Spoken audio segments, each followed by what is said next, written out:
Belgium سے لاہور آنے والی لڑکی کے قتل کیس کا مقدمہ درج کر لیا گیا ہے۔ بیلجیم سے لاہور آنے والی ایک لڑکی کو قتل کر دیا گیا ہے، اس کا مقدمہ بھی درج کر لیا گیا ہے۔ بیلجیم سے جو لاہور آنے والی لڑکی ہے مائرہ ذوالفقار کو 2 گولیاں ماری گئی۔ پوسٹ مارٹم رپورٹ کے مطابق 2 گولیاں چلائی گئی ہیں اور ایک گولی جو ہے وہ گلے میں جا کے لگی جو اس کی موت کا سبب بنی۔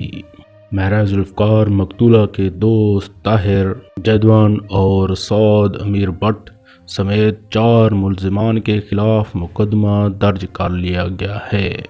پولیس نے مائرہ کے روم میٹ اقرا کو حراست میں لے لیا تاکہ اس سے پوچھ گچھ کی جا سکے۔